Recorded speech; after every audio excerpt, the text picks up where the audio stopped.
My feet rest on solid ground, but my mind is far from easy. On the pathway to the edge of sanity, I approach the abyss until standing on the brink. I am as vacuous as the unfathomable beyond. That savage wound gouged into the earth is terrible to behold. Yet my eyes are drawn to inexorably probe the heart of darkness, leading to the infernal depths of the mine. Even my eyes must travel lightly, for staring induces a pressure like a heavy object tearing its way through a suspension of thin fabric. If you gaze long into the abyss also gazes into you.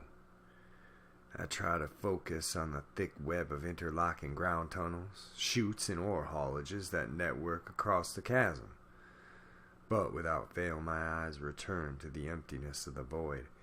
How quickly an awareness turns to a fear, and just as swift as fear transformed to a self-destructive fixation. Warm air rises from below as a lover's seductive whisper, and though I am mortified with terror at the prospect of falling, it's impossible to deny the liberation promised by the endless release. My name is Ender, or Sergeant Maston, as I am referred to by my troop. I've been contracted to perform a security sweep of the Mponeng mine in South Africa, the deepest mine in the world. The squad was boisterous on their way here, but no one has spoken a word since we entered the parlance. We are lowered incrementally for the first few feet before the parlance is dropped to plummet downward at a sickening rate. It takes just 6 minutes to travel the first 1.5 miles into the ground, and one of my men has already puked by the time the metal chain screeches and catches at the bottom. Out of respect for his dignity, I pretend not to notice the sound of his retching. From there we have to walk to a second shaft which takes us an additional mile downward to where the stone walls can reach up to 140 degrees Fahrenheit, and will immediately fry the oils in your skin if you're careless enough to make contact.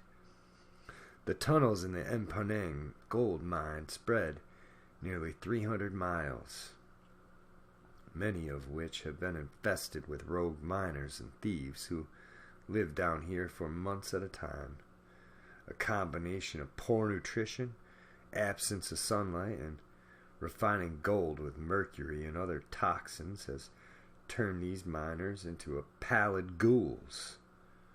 The ghost miners we're hunting are difficult to locate, and often retaliate against their discovery with gunfire or explosives to demolish the tunnels. I never would have dared this expedition if we didn't already have someone on the inside. Ramos, one of the ghost miners who now accompany us, has betrayed his operation for a prize of $10,000 promised upon our safe return. He sold us maps detailing the location of the Asgangi, an elusive subterranean refinery of pirated gold maintained by one of the criminal syndicates. He walked at the forefront now, navigating the endless black corridors without hesitation.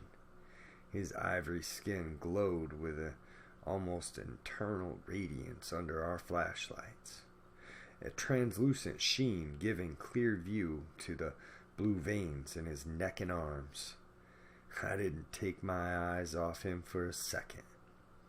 My finger hovered on the trigger of my M9 handgun. One wrong move and he would be buried deeper than the devil. I didn't discount the possibility that his allegiance was a ruse, and that rounding a blind corner we'd lose track of him only to be buried in an immeasurable payload of rock. He kept glancing over his shoulder with great pale orbs that bulged from his emaciated face, constantly licking his lips against the dry air. His eyes traced the gun in my hand each time, fully understanding the risk he accepted in this undertaking. "Close now." The words slipped past his darting tongue. "Flashlights off." My hand tightened on the gun. "You don't want them to see you coming," Ramos added impatiently. "Tunnel collapse before you fire a shot. I go alone. Give password, then come back for you." I looked back at my troop behind me. 6 men, each putting their lives in my hand. Now, Ramos was asking me to trust their lives with him as well. The more trust is spread, the thinner it becomes.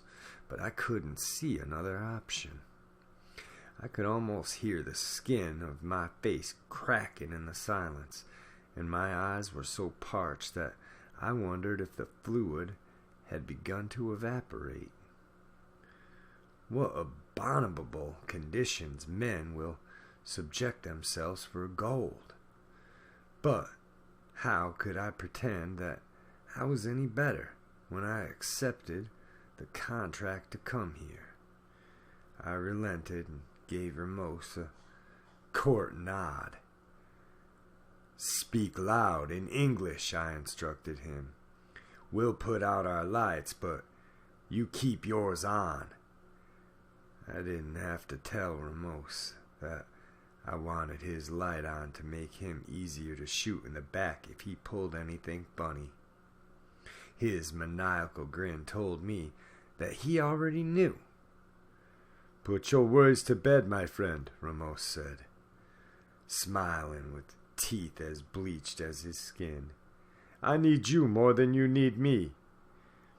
I flashed the signal, and the lights behind me cut with military precision. I turned mine out last, intent on Ramos' face for any sign of deceit. His vague countenance was impossible for me to read, however, and relinquishing my own light to the encompassing darkness felt like surrendering my soul to the mercy of a prayer. Ramos held his own light over his head to illuminate himself like an actor bearing the focus of a stage. He walked purposely down in the deserted way, humming to himself with careless ease. The proximity of the light gave his skin an even more placid shine, and for a second I'm positive I could make out the contrast of his cervical spine and collarbone. As he moved away from us, the full weight of darkness bore down upon me and the troop. The presence of the mountain of earth looming overhead had never felt more evident, and the atmospheric furnace was engulfing us, filling our lungs, and begged escape with each breath. No movement, no sound.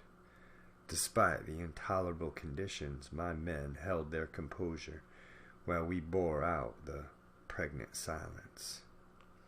I couldn't help but grin at the mutual respect we all felt for each other. This wasn't the first group of pirates we'd brought down, and sure as hell wouldn't be the last. Ramos stopped about 50 yards down where the tunnel terminated into a blank wall. "The void calls us to her," he articulated loudly to no one in particular. "And you will answer the call.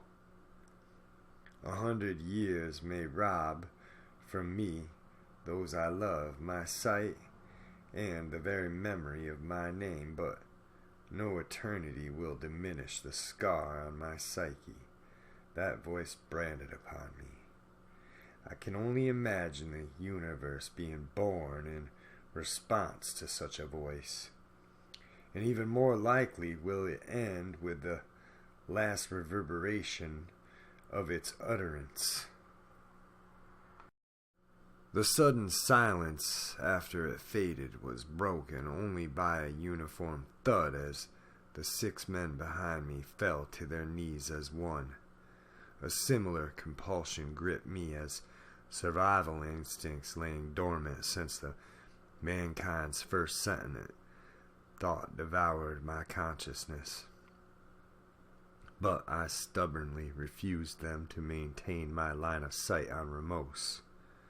The ghost miner turned back and flashed his light in my direction, illuminating the gun still leveled at his face. I hope the distance did not betray how violently my hand shook, but perhaps my authority was already robbed from the cowed men behind me. "What was that?" I asked. "What's down here?" "Come and see for yourself," Ramos replied. At my signal, I heard my men return to their feet, although I didn't glance back at them lest I reveal the terror blazoned across my face. I flared my own light on the approach, crouching and pressing myself to the wall in vain, attempting to gain some control of the situation. The terminal end of the tunnel Ramos had stopped beside had vanished, replaced only by a black wall of empty darkness, which my meager light could not hope to puncture. I turned the beam on Ramos instead, bringing to life the fleeting vision which had passed before. The light shone straight through his skin. My eyes traced the outlines of bones, the suspension of his organs, and even the viscous fluid running sluggishly through his body. Back to his face, the cartilage from his nose and ears blocked the light more thoroughly, making them appear to hover distinctly apart from his leering skull.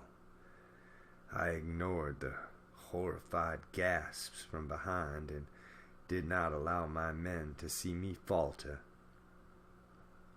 "We have arrived at Azgangi," Ramos said, as he drew level with him. "But I do have something to confess. If you believe you are being brought to a refinery, then I am afraid you have been misled." I wanted nothing more than to plant a bullet straight through that sardonic grin. But years of violence and bloodshed as a mercenary soldier have taught me that the will to restrain is more important lesson than knowing how to kill. I lowered my gun to the floor. If he had been afraid of death, he would have shown it by now. Instead, I moved beside him to shine a light into the opening, revealing a descending stairway cut deep into the solid bedrock. I don't know what bothered me more, that here at the bottom of the deepest mine on earth there was a secret passage that continued downward past all sight and reason, or that each step was worn smooth in 2 places as though eons of footsteps had passed up and down this way before. "Azgangi is the temple which lies well below us still," Ramos continued, each word shedding some of the accented hesitation he previously decorated the English language with. "The pretense was an unfortunate necessary to bring you here, but the essence of your mission remains unchanged. I desire your assistance in eliminating the subterranean evil, just as you had already set out to do. I offer compensation for your service, just as you were prepared to receive. Both will be greater than you anticipated.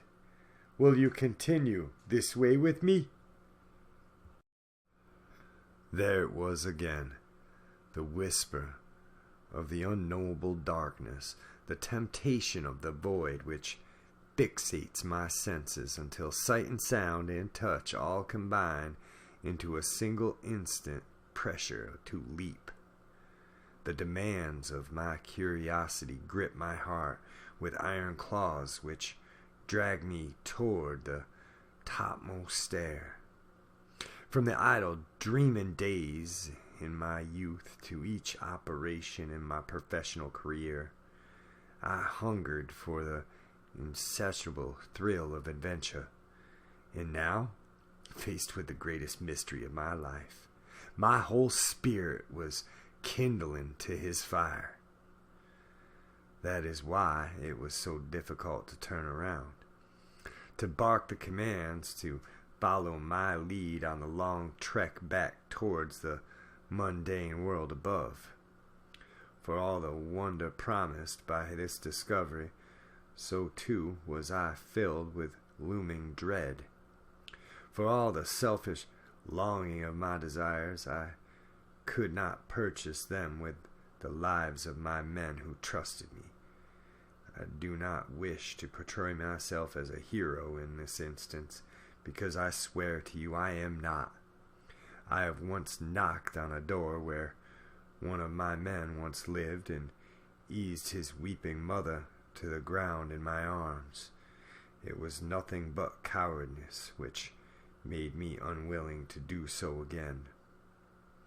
"Ender Mastin," I could hear Ramos break his composure behind me. "I need your help." It's good that I didn't turn around. If I had, then I might not have noticed the wooden support beams that were painted with a metallic gloss.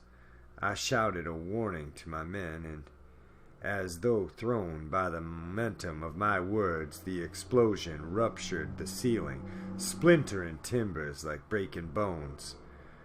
Heralded shifting weight of untold millions of tons of rock and soil above. Perhaps we could have struggled through the hail before the avalanche of cascading rock blocked off the retreat. Again, it was my cowardice, though, which lent strength to my desperate effort to pull my men back. Within seconds, all opportunity for a decision had passed. "I'm sorry," Ramos moaned, a real tremor running through his woeful voice. "I hadn't wanted to do that, but you've left me no choice. I hope your surprise won't spoil the good fortune which has brought us together." Restraint saved his life for a second time today. Somehow I didn't expect to be strong enough to endure the third test. Despite his apology, his skull was still grinning beneath his thin mask of skin.